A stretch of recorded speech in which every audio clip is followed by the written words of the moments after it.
আসসালামু আলাইকুম। আশা করি আল্লাহর রহমতে আমরা সকলেই ভালো আছি। আজকের এই আয়োজনটা অনেক বেশি স্পেশাল, কারণ আমরা আজকে আয়োজন করতে যাচ্ছি আমাদের মিশন গাইটন। এইখানে আমরা গাইটন থেকে সম্পূর্ণ বাংলায় প্রত্যেকটা টপিকস বোঝানোর ট্রাই করব, যাতে আমরা গাইটন থেকে আমাদের ফিজিওলজি সম্পর্কে খুব ভালোভাবে বুঝতে পারি এবং জানতে পারি, যা পরবর্তীতে আমাদের প্যাথোলজি, ফার্মাকোলজি, ইমিউনোলজি সবগুলো ক্ষেত্রে আমাদের কাজে লাগবে। তাই আমরা প্রত্যেকটা টপিকস খুব ভালোভাবে বুঝবো, খুব ভালোভাবে শিখব। এছাড়াও আমাদের যদি আরও কোনো কিছু জানার থাকে বা বুঝতে সমস্যা হয়, তাহলে অবশ্যই আপনারা আমাদের কমেন্ট বক্সে জানাবেন। এছাড়াও আপনাদের জন্য আরেকটা মেসেজ থাকবে, সেটা হচ্ছে আমরা শুধু মিশন গাইটনই না, আমরা অ্যানাটমি এবং বায়োকেমিস্ট্রি দুইটার জন্যই আমরা মেন বই ফলো করব। যেটার জন্য আমাদের থাকবে অ্যানাটমিতে একে দত্ত এবং বিডি চৌরাশিয়া, এবং বায়োকেমিস্ট্রিতে আমরা এবিসি ও বায়োকেমিস্ট্রি, মানে আমাদের বায়োকেমিস্ট্রির যে এবিসি বইটা আছে সেইটা আমরা খুব ভালোভাবে বাংলায় ব্যাখ্যা করব। আমাদের খুব তাড়াতাড়ি শুরু হয়ে যাবে অ্যানাটমি এবং বায়োকেমিস্ট্রির পড়াশোনা। সেইখানেও আমরা এই ফিজিওলজির মতো প্রত্যেকটা টপিকস, চ্যাপ্টার, এভরিথিং আমরা বাংলায় আলোচনা করব। সেই সাথে আয়োজন করা হয়েছে আমাদের আইটেম, কার্ড এবং টার্মের কীভাবে প্রিপারেশন নিতে পারি, প্রত্যেকটা সাবজেক্টের প্রত্যেকটা চ্যাপ্টার থেকে কি কি কোশ্চেন হয়, কোন কোশ্চেনগুলো আমাদের পড়তে হবে, কিভাবে আমরা ভালোভাবে পড়তে পারি, কিভাবে আমরা পাস করতে পারি, এরকম সব কোশ্চেন নিয়ে আলোচনা করা হবে। সেই সাথে আপনারা আরও আমাদের পরামর্শ দিতে পারেন যে কিভাবে আমরা আলোচনা করলে আমাদের এই আয়োজনটি আরও বেশি গঠনমূলক হবে, আরও বেশি কাজে লাগবে। তো শুরু করা যাক আমাদের আজকের পড়াশোনা। আজকে আমরা শুরু করতে যাচ্ছি আমাদের মিশন গাইটনের প্রথম চ্যাপ্টার, যেখানে থাকবে functional organization of the human body and control of the internal environment. মানে আমাদের বডিতে ফাংশনাল যে অর্গানাইজেশনটা আছে এবং আমাদের ইন্টারনাল এনভায়রনমেন্টটা কীভাবে আমাদের বডিকে কন্ট্রোল করে, বা আমাদের ইন্টারনাল এনভায়রনমেন্ট সম্পর্কে আজকে আমরা বিস্তারিত জানব।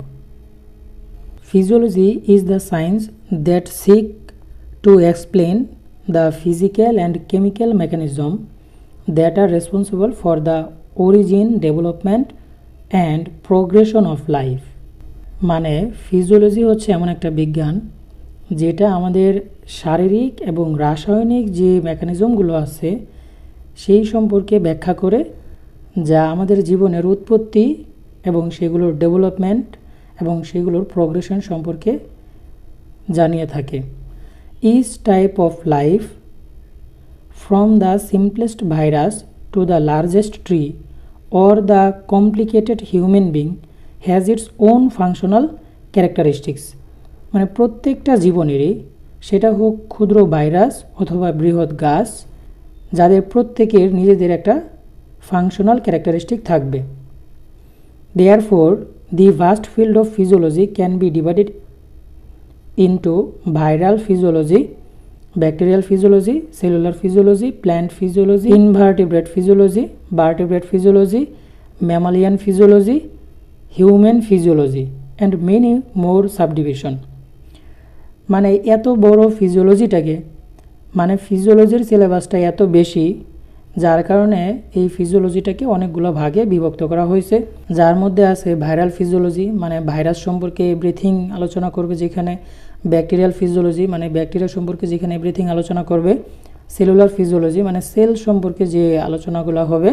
প্ল্যান্ট ফিজিওলজি, মানে উদ্ভিদ বিজ্ঞান সম্পর্কে এখানে আলোচনা হবে।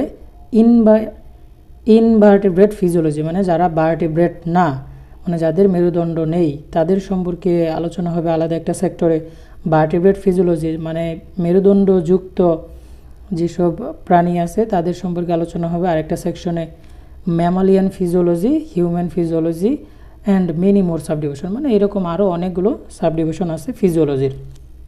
তো এখন আমরা দেখব যে হিউম্যান ফিজিওলজিটা কী। The science of human physiology attempt to explain the specific characteristic and mechanism of the human body that make it a living being। মানে আমাদের হিউম্যান ফিজিওলজিতে আমাদের যে বডির যে স্পেসিফিক ক্যারেক্টারিস্টিক এবং মেকানিজমগুলো আছে সেই মেকানিজম সম্পর্কে আমাদের এই হিউম্যান ফিজিওলজিতে আলোচনা করা হবে। দি fact that we remain alive is the result of complex control system. মানে আমাদের বডিতে এমন কিছু কমপ্লেক্স কন্ট্রোল সিস্টেম আছে যেগুলো আমাদেরকে বাঁচায় রাখতেছে। তার মধ্যে আছে যে hunger makes us seek food, মানে আমাদের ক্ষুধার কারণে আমরা খেয়ে থাকি। And fear make us seek refuge, এবং আমাদের যে ভয় হয় সেই ভয়ের কারণে আমরা অনেক কিছু রিফিউজ করে দেই যা আমাদের বেঁচে থাকার জন্য উপকার। Sensation of cold make us look for warmth, মানে আমাদের কোল্ড সেন্সেশনের কারণে আমরা উষ্ণতার খোঁজ করতে থাকি। Other forces cause us to seek fellowship and to reproduce. The fact that we are sensing, feeling and knowledgeable being is part of this automatic sequence of life. মানে আমাদের মধ্যে সেন্সিং, ফিলিং এবং নলেজেবল যেসব জিনিসগুলো আছে সেগুলো আমাদের লাইফের একটা automatic sequence. This special attribute allow us to exist under widely varying condition which otherwise would make life impossible। মানে আমাদের এই বডির এইসব সেন্সেশন বা মেকানিজমের কারণেই বেঁচে আছে বা অ্যালাইভ আছে। যদি সেগুলো না থাকতো তাহলে আমরা আসলে আমাদের এই লাইফ লিড করতে পারতাম না। এখন আমরা বলবো যে cell are the living unit of the body. The basic living unit of the body is cell. Each organ is an aggregate of many different cell held together by intercellular supporting structure। মানে কোষ হচ্ছে আমাদের যে বডির গাঠনিক একক, এটা কার্যকরী একক অবশ্যই। প্রত্যেকটা অর্গানই আমাদের এই সেলের মাধ্যমে গঠিত হয়ে থাকে, যেখানে একটা সেল আরেকটা সেলের সাথে ইন্টারসেলুলার সাপোর্টিং স্ট্রাকচারের মাধ্যমে জয়েন্ট ফর্ম করে থাকে। Each type of cell is specially adapted to perform one or a few particular function। মানে প্রত্যেক ধরনের সেলই এক একটা নিজেদের যে আলাদা আলাদা কাজ আছে সেই সব কাজের জন্য নিয়োজিত থাকবে বা সেইগুলো কাজ করে থাকবে। For instance the red blood sell numbering about 25 trillion in is human being, মানে আমাদের রক্তে যে আরবিসি আছে সেটা প্রায় 25 ট্রিলিয়ন মানুষের ক্ষেত্রে। Transport oxygen from the lungs to the tissue, মানে আমাদের লাংস থেকে টিস্যু পর্যন্ত অক্সিজেন ট্রান্সপোর্ট করার জন্য এই আমাদের রক্তটা কাজে লাগে বা রক্তটা কাজ করে থাকে। Although the red blood cell are the most abundant of any single type of cell in the body, about 75 trillion additional cell of other types perform function different from those of the red blood cell. The entire body then contain about 100 trillion cell, মানে আমাদের বডিতে আরও 75 trillion অন্যান্য সেলগুলো থাকবে যেগুলো বিভিন্ন রকম কাজ করে থাকে।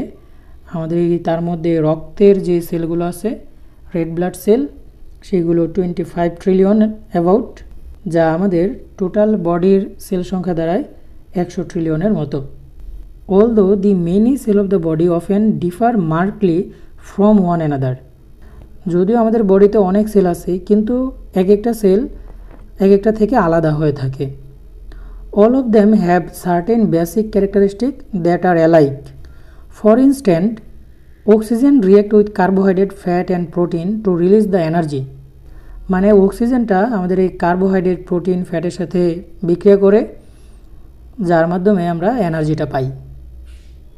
Required for all the cell to function, মানে আমরা যে এনার্জিটা পাইলাম সেই এনার্জিটা আমাদের বডির ফাংশনের জন্য দরকার।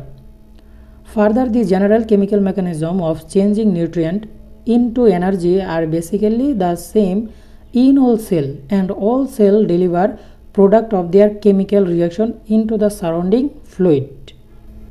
মানে আমাদের বডির যে কেমিক্যাল মেকানিজমটা আছে যা দিয়ে আমরা আমাদের এই পুষ্টি উপাদানটাকে শক্তিতে রূপান্তর করি, সেই কাজটা বা সেই মেকানিজমটা প্রায় সব সেলের ক্ষেত্রে একই। And all cell deliver product of their chemical reaction into the surrounding fluid. Almost all cell also have the ability to reproduce additional cell of their own kind। মানে প্রায় প্রত্যেকটা সেলেরই মানে রিপ্রোডাকশন ক্ষমতাটা আছে যেগুলো তাদের নিজেদের বৈশিষ্ট্য সংবলিতই থাকবে। এখন আমরা দেখব এক্সট্রাসেলুলার ফ্লুইডটা কি আর ইন্টারনাল এনভায়রনমেন্ট বলতে আমরা কি বুঝি। About 60% of that adult human body is fluid, মানে একটা অ্যাডাল্ট হিউম্যান বডির প্রায় 60%ই হচ্ছে fluid.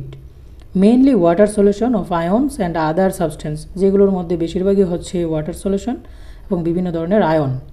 Although most of this fluid is inside the cell and is called intracellular fluid, মানে এইসব ফ্লুইডগুলো যেহেতু সেলের ভিতরেই থাকে তাই এগুলোকে বলা হচ্ছে intracellular fluid. About 1/3 is the space outside the cell and is called extracellular fluid. মানে আমাদের সেলের বাইরে যেসব ফ্লুইডগুলো থাকবে, যেগুলো প্রায় 1/3 পরিমাণ, সেগুলো হচ্ছে extracellular fluid. This extracellular fluid is in constant motion throughout the body. It is transported rapidly in the circulating blood and then mixed between the blood and tissue fluid by diffusion through the capillary wall.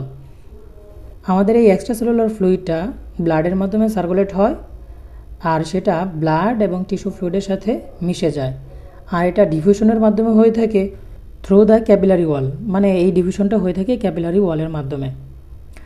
In the extracellular fluid are the ion and nutrient needed by the cell to maintain life. মানে extracellular ফ্লুইডের মধ্যে যেসব ion এবং পুষ্টি উপাদানগুলো থাকে সেগুলো আমাদের জীবন ধারণের জন্য বা জীবন চালানোর জন্য দরকার।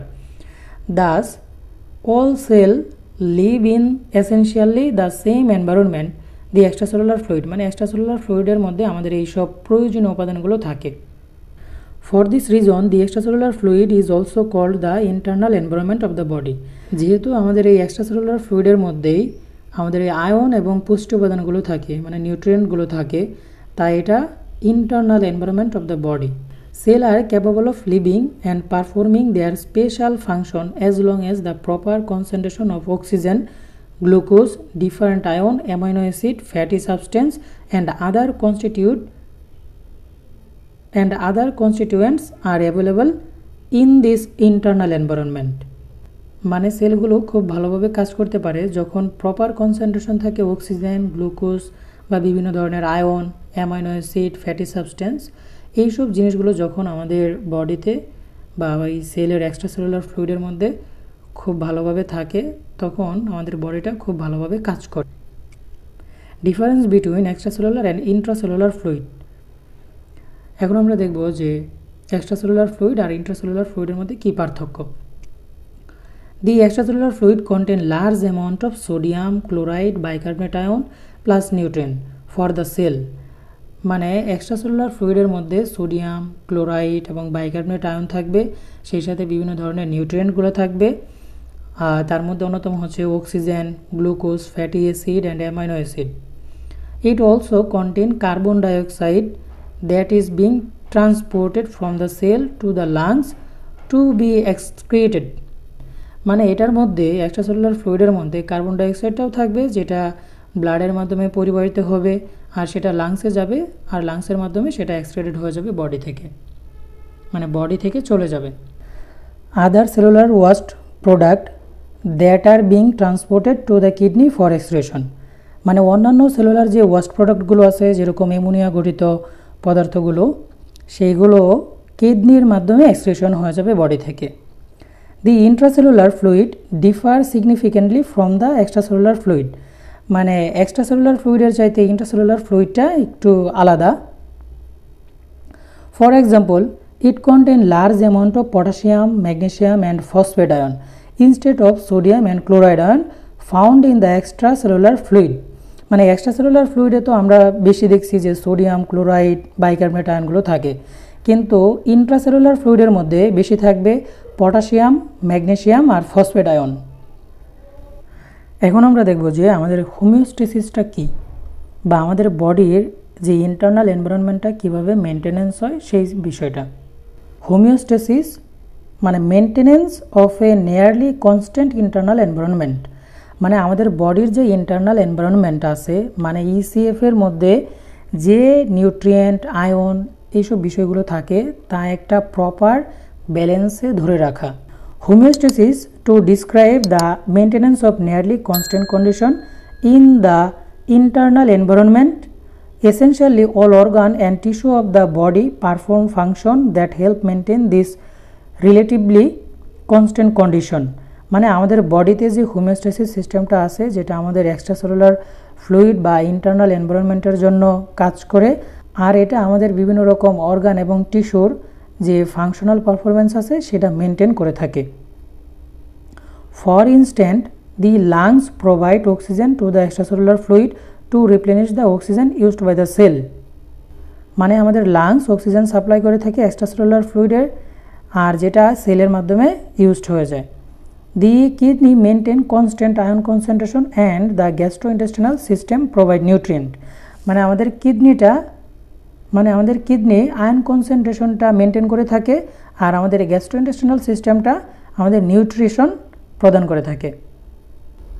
The various ion, nutrient, waste product and other constituent of the body are normally regulated within a range of value rather than at fixed value. মানে আমাদের বডির যেসব নিউট্রিয়েন্ট, আয়ন এবং অন্যান্য ওয়াস্ট প্রোডাক্টগুলো আছে সেগুলো আমাদের একটা নর্মাল রেঞ্জে থেকে মেনটেনেন্স হয়, কোনো ফিক্সড ভ্যালুতে থাকে না। কারণ হচ্ছে আমাদের বডির আকার আকৃতি বা আমাদের বডির ডিমান্ড বা ফাংশনাল অ্যাক্টিভিটি সবার সমান না। এক একজনের বডিতে এক এক রকমভাবে এক এক ভ্যালুতে থাকে, যার কারণে এটা রেঞ্জে মেনটেনেন্স হয়। For some of the body constituent this range is extremely small. Variation in the blood hydrogen ion concentration for example are normally less than 5 nanomole per litre. মানে আমাদের বডিতে এই যে রেঞ্জে মানগুলো থাকে তার মধ্যে কিছু আছে খুবই কম মানের, যেগুলোর মান অত্যন্ত কম, যেরকম আমাদের এই হাইড্রোজেন আয়ন কনসেন্ট্রেশনটা হচ্ছে 5 নানোমোল পার লিটারে। Blood sodium concentration is also tightly regulated, normally varying only a few millimol per liter even with the large change in sodium intake, but this variation of sodium concentration are at least 1 million times greater than of hydrogen ion. মানে আমাদের এই sodium ion কনসেন্ট্রেশনটা এই hydrogen ion কনসেন্ট্রেশনের চাইতে 1 million গুণ বেশি হয়ে থাকে। Powerful control system exists for maintaining the concentration of sodium and hydrogen ion, as well as for most of other ion, nutrient and substance in the body at level that permit the cell, tissue and organ to perform their normal function despite the wide environmental variation and challenge from injury and disease. মানে আমাদের বডির এই powerful control সিস্টেমগুলো এই বিভিন্ন রকম উপাদানগুলো maintain করে থাকে, যদিও আমরা বিভিন্ন সময় বিভিন্ন রকম ইনজুরি বা বিভিন্ন রকমভাবে রোগাক্রান্ত হই, তারপরেও আমাদের এই বডির পাওয়ারফুল কন্ট্রোল সিস্টেমগুলো এই আয়নিক ব্যালেন্সগুলো ঠিকঠাক রাখে। A large segment of this text is concerned with how each organ or tissue contribute to homeostasis. Normal body function require the integrated action of cell, tissue, organ and the multiple nervous, hormonal and local control system that together contribute to homeostasis and good health. মানে আমাদের বডিতে যেসব control সিস্টেমগুলো আছে সেগুলো homeostasis করে থাকে, আর আমাদের এই বডির বিভিন্ন রকম ফাংশনগুলো ঠিকঠাক রাখে, যার কারণে আমরা খুব ভালোভাবে বেঁচে থাকি বা সুস্থ থাকি। Disease is often considered to be a state of disrupted homeostasis. মানে আমাদের যে রোগগুলো হয় সেই রোগগুলো হচ্ছে আমাদের হোমিওস্টেসিসের যখন ইমব্যালেন্স হয়ে যায় বা নষ্ট হয়ে যায় তখন আমাদের রোগের তৈরি হয়। However even in the presence of disease homeostatic mechanism continue to operate and maintain vital function through multiple compensation. মানে আমরা যখন রোগাক্রান্ত হই তখনও আমাদের এই হোমিওস্ট্যাটিক মেকানিজমটা কাজ করে বিভিন্ন রকম কম্পেনসেশন সিস্টেমের মাধ্যমে। In some case, these compensation may themselves lead to major deviation of the body's function from the normal range, making it difficult to distinguish the primary cause of the disease from the compensatory response. For example, disease that impair the kidney ability to excrete salt and water may lead to high blood pressure, which initially help return excretion to normal so that a balance between intake and renal excretion can be maintained. This balance is needed to maintain life, but over long period of time, the high blood pressure can damage various organs, include the kidney, causing even greater increase in blood pressure and more renal damage. মানে যেসব disease আমাদের কিডনির ফাংশনটাকে ইম্পায়ার্ড করে থাকে, মানে নষ্ট করে থাকে, সেই সব কারণে আমাদের বডির ব্লাড প্রেশার বেড়ে যেতে পারে আর ব্লাড প্রেশার অনেক বেশি হয়ে গেলে তখন আমাদের বডির যে হোমিওস্ট্যাটিক মেকানিজম বা অন্যান্য যে নর্মাল কাজ সেগুলোর ইম্পায়ার হতে পারে, সেগুলো ব্যাঘাত ঘটতে পারে। Thus, homeostatic compensation that ensue after injury, disease or major environmental challenge to the body may represent a trade-off that is necessary to maintain vital body function but may in the long term contribute to additional abnormalities of the body function. The discipline of pathophysiology seek to explain how the body varies physiological process are altered in disease or injury. মানে আমাদের এই প্যাথোফিজিওলজিটা আমাদের এই normal যে physiological function বা প্রসেসগুলো আছে সেইগুলো কিভাবে ইম্পায়ার্ড হয় বা নষ্ট হয় বা এগুলো নষ্ট হয়ে কিভাবে আমরা রোগাক্রান্ত হই সেই বিষয়গুলো সম্পর্কে আলোচনা করে বা ব্যাখ্যা করে। এখন আমরা দেখব extracellular fluid transport and mixing system. The extracellular fluid is transport through the body in two stage. মানে এই এক্সট্রাসেলুলার ফ্লুইডটা ট্রান্সপোর্ট হয় আমাদের বডিতে দুইটা স্টেজের মাধ্যমে। The first stage is movement of blood through the body in the blood vessel. মানে প্রথম স্টেজটা হচ্ছে আমাদের এই ব্লাড সারা বডিতে ট্রান্সপোর্ট হবে বিভিন্ন ভেসেলের মাধ্যমে। And the second is movement of fluid between the blood capillary and the intercellular space between the tissue cell. মানে সেকেন্ড স্টেজটা হচ্ছে আমাদের এই ফ্লুইডটা ব্লাড ক্যাপিলারি এবং ইন্টারসেলুলার যে স্পেস আছে আর সেই স্পেসের সাথে এক্সচেঞ্জ হবে। ইন্টারসেলুলার স্পেস হচ্ছে দুইটা সেলের মধ্যে যে ফাঁকা জায়গা সেটা হচ্ছে ইন্টারসেলুলার স্পেস, আর ইন্ট্রাসেলুলার স্পেস হচ্ছে একটা সেলের ভিতরের জায়গা, সেল মেমব্রেনের ভিতরে। এখন আমরা দেখব আমাদের বডির যে সার্কুলেটরি সিস্টেম আছে সেটা কিভাবে কাজ করে বা কিভাবে সার্কুলেট হয়। এখানে যদি হার্টটা দেওয়া থাকতো তাহলে আরও বেশি বুঝতে সহজ হতো। আমাদের লাংস থেকে আমাদের এই সার্কুলেশন সিস্টেমে মানে ভেসেলের মধ্যে অক্সিজেনটা প্রবেশ করে। তো এই লাংস থেকে আমরা জানি যে প্রথমে ব্লাডটা লেফট অ্যাট্রিয়ামে আসে, সেই লেফট অ্যাট্রিয়াম থেকে লেফট ভেন্ট্রিকলে যায় এবং লেফট ভেন্ট্রিকল থেকে এয়ারটার মাধ্যমে এই সার্কুলেশনটা শুরু হয়। তো অক্সিজেনযুক্ত রক্তটা আমাদের এই বডির বিভিন্ন জায়গায় সার্কুলেট হয়, এইভাবে সারা জায়গায় সার্কুলেশন হয়ে ক্যাপিলারি যতগুলো ক্যাপিলার আছে সেই ক্যাপিলারির মাধ্যমে এক্সচেঞ্জ হয়। ব্লাড এইভাবে সার্কুলেশন হয়ে যখন কোষের ভিতরে প্রবেশ করে, কোষের ভিতরে এই নিউট্রিয়েন্টগুলো যায়। তো ব্লাড এইভাবে সার্কুলেট হয়ে যখন অক্সিজেনটা কোষের ভিতরে প্রবেশ করে তখন এই কোষের ভিতরে অক্সিজেনটা গিয়ে বিভিন্ন রকম নিউট্রিয়েন্টগুলোকে জারিত করে সেইভাবে আমাদের পরে তারপর আমরা যে সেই জারণের ফলে আমরা এনার্জি পাই। আর এই এনার্জি উৎপন্ন করতে গিয়ে কিছু বাই প্রোডাক্ট উৎপন্ন হয় যেরকম কার্বন ডাইঅক্সাইড বা অন্যান্য ওয়াস্ট ম্যাটেরিয়াল। সেই ওয়াস্ট ম্যাটেরিয়ালগুলো সেল থেকে এই ক্যাপিলারির মাধ্যমে সেই বাই প্রোডাক্টগুলো এই ক্যাপিলারির মাধ্যমে সার্কুলেট হয়ে হার্টে চলে আসে, হার্টের রাইট অ্যাট্রিয়ামে চলে আসে। তো হার্টের রাইট অ্যাট্রিয়ামে যখন এই কার্বন ডাইঅক্সাইড যুক্ত রক্তটা আসবে তখন সেটা রাইট ভেন্ট্রিকলে যাবে, আর রাইট ভেন্ট্রিকল থেকে তারপর আবার লাংসে সাপ্লাই হবে। লাংসের মাধ্যমে কার্বন ডাইঅক্সাইডটা বডি থেকে এক্সক্রিট হয়ে যাবে। এই হচ্ছে আমাদের বডির সার্কুলেটরি সিস্টেম। এইভাবে আমাদের বডিতে সার্কুলেশন হয়ে থাকে ব্লাড। এই যে চিত্রটা দেখতে পাচ্ছি এটা হচ্ছে আমাদের ক্যাপিলারি।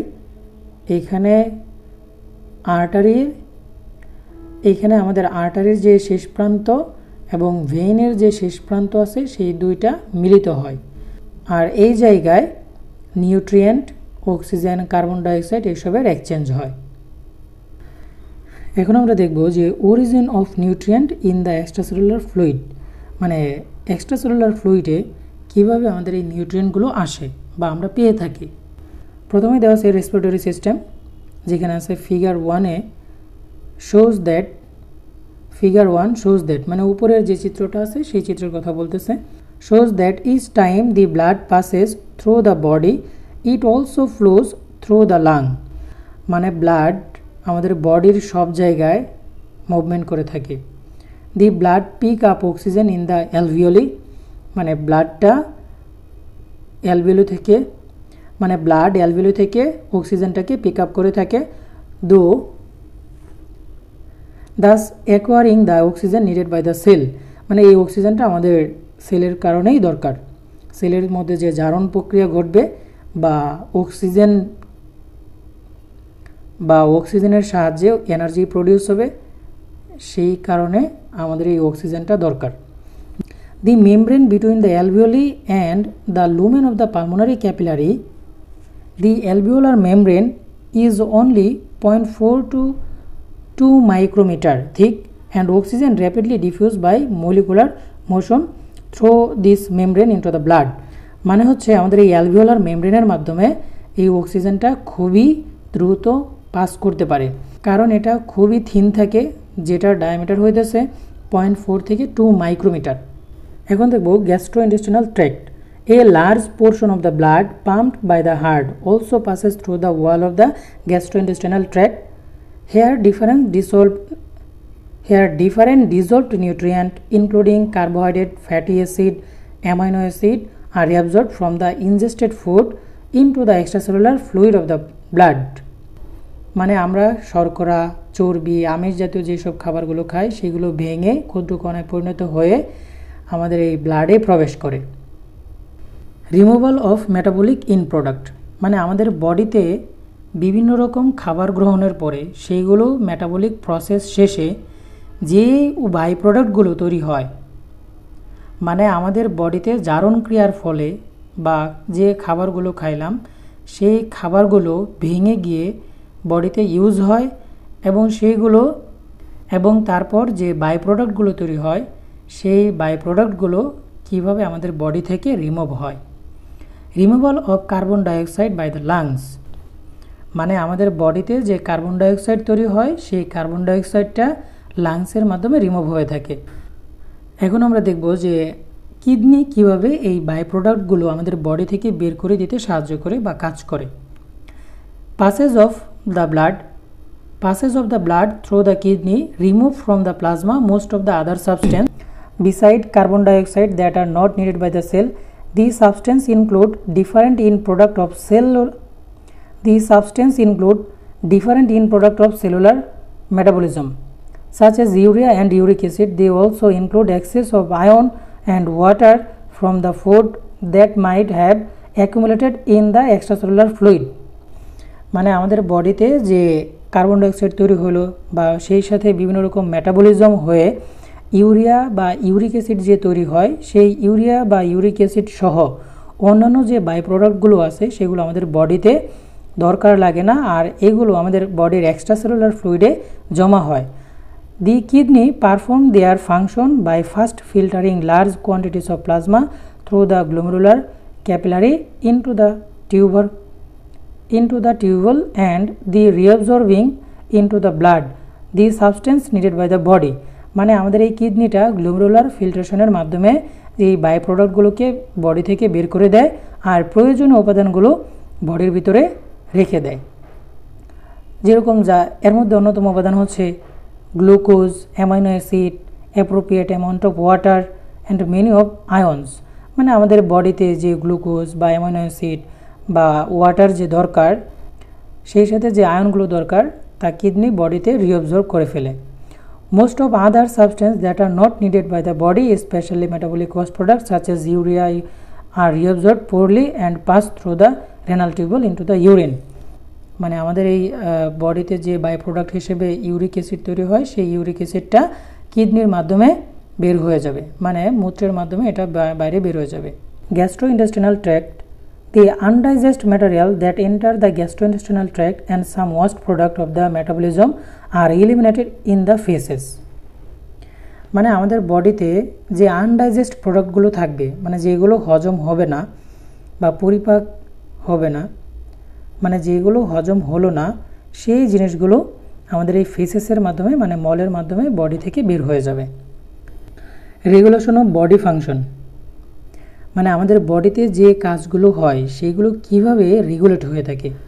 আমাদের বডিতে যেসব ফাংশন আছে সবগুলো ফাংশন দুইটা সিস্টেমের মাধ্যমে রেগুলেট হয়ে থাকে। একটা হচ্ছে নার্ভাস সিস্টেম আর একটা হচ্ছে হরমোনাল সিস্টেম।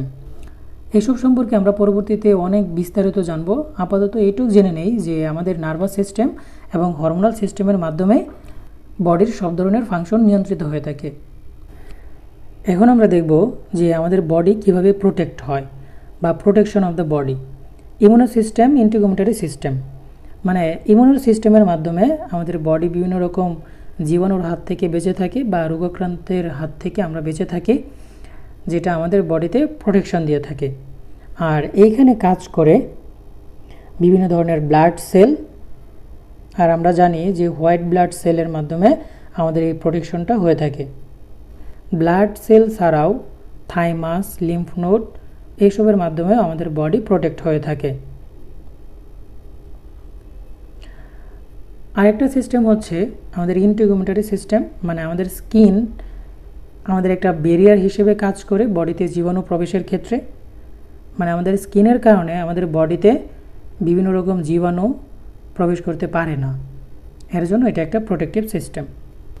এখানে আরেকটা টপিক হচ্ছে control system of the body, মানে হচ্ছে আমাদের বডির বিভিন্ন রকম মেকানিজম, ফাংশন ইত্যাদি এইসব বিষয়গুলো যে সিস্টেমের মাধ্যমে নিয়ন্ত্রিত হয়ে থাকে। মানে কোনো জিনিস বাড়বে বা কমবে, এই বিষয়টা যেই সিস্টেমের মাধ্যমে নিয়ন্ত্রিত হয়ে থাকে সেটা হচ্ছে আমাদের কন্ট্রোল সিস্টেম। আর আমাদের কন্ট্রোল সিস্টেমটা দুইভাবে কাজ করে, একটা হচ্ছে পজিটিভ ফিডব্যাক মেকানিজমের মাধ্যমে আর একটা হচ্ছে নেগেটিভ ফিডব্যাক মেকানিজমের মাধ্যমে। কোনো একটা ফ্যাক্টর যা ওই কাজকে আরও বাড়ায়া দেয়।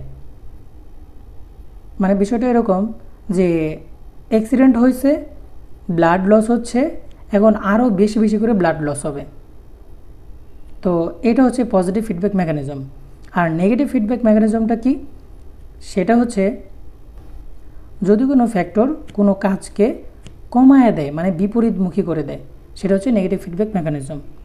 তো এই একই ঘটনা বলি, যদি ব্লাড বেরোতে থাকে, তো একই ঘটনা বলি, যদি ব্লাড বেরোতে থাকে মানে ব্লাড লস হচ্ছে কোনো ইনজুরির কারণে, সেটা আস্তে আস্তে যদি কমে যায় বা আমাদের বডি চাইবে সেটা বন্ধ করতে, মানে আমাদের বডি চাইবে ব্লাড লস হওয়াটা বন্ধ করতে,